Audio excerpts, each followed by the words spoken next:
They're crazy. They some chose it. They're losers. They no good. Mental illness. Yeah, mental illness. And they're scared of us because they don't understand mental illness. They think that they're about robbing people. I felt like this piece was really well designed in terms of not just featuring the kinds of people that have experienced this problem, but sort of humanizing them and giving them space and emotional depth to be themselves. I thought this piece did a really great job at showing how these people sort of live in the shadows and how society is designed in a way to kind of push them aside and act like they don't exist and make it seem like they deserve to be homeless and they did something wrong to be in that situation, where there's a myriad of dynamics that contribute to the real epidemic of homelessness in this country in particular. I felt like this piece was done with a lot of respect and a lot of compassion for these people, and showed a really great bridge that art and community can play in a role of sort of giving these people more of a amplified voice and image, and allow them to sort of be seen and heard in a way that is not typical for people of this particular group. I felt like this piece was done with a lot of detail and focus when it comes to that, and it ended up being very effective for me, someone who already was familiar with the subject. But I thought that it was designed for people that who were not as educated about this. It was designed for them to also have a way to connect and to understand what's going on. The documentary does a really good job of setting an example in the beginning where each of them lists essentially stereotypes that comes with being homeless. You're seen as a criminal. You're seen as your homelessness being your fault. You're seen as having malintentions, most likely are on drugs. Whereas in reality, a lot of, and we get to hear some of these, a lot of their stories are very tragic.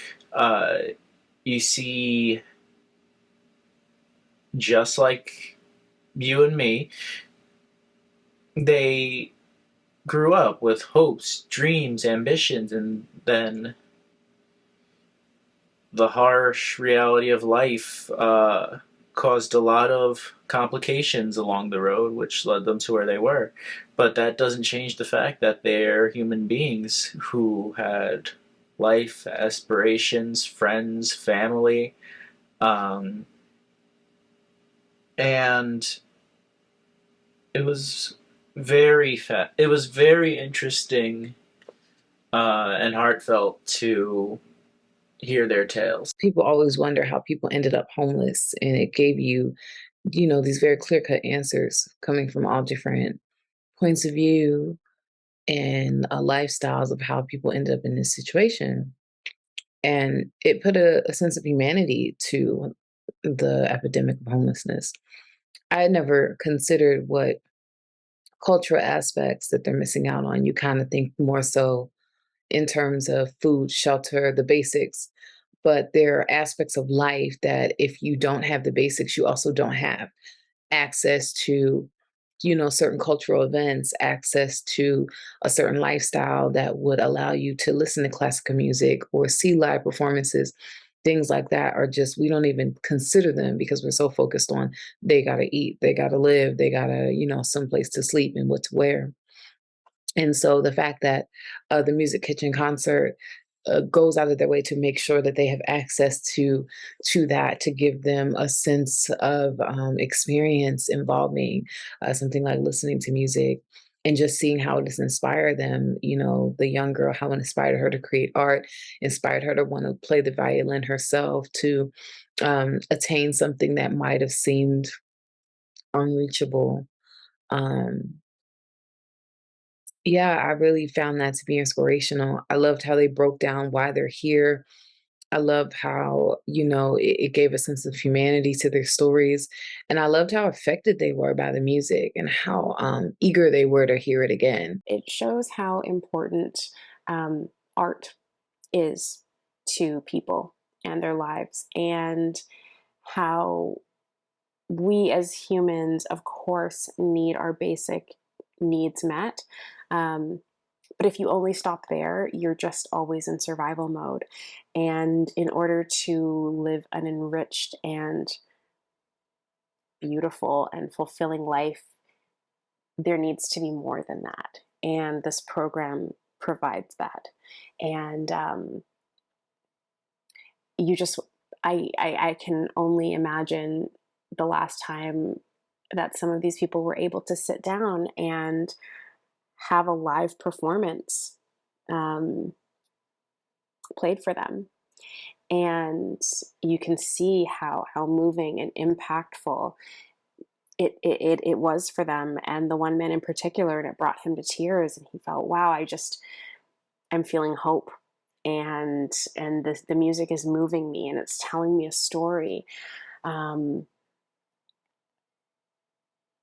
I think that, yeah, it's really important to treat people like humans that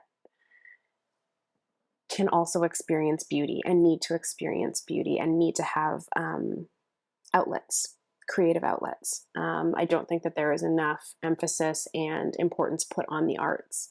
So I'm really glad that this program exists. Not only did they get a beautiful performance, but they get to engage in this program where they can get their own instruments and learn how to play them. And I think that's just so wonderful. They are also human beings, and that their experiences, while maybe different from yours, are not really that far away. That anybody, including you and me, could experience homelessness at any time, especially with the way things are now in the economy. Anything could happen. And so it's important that we treat these people with respect and compassion, and as peers, because they are.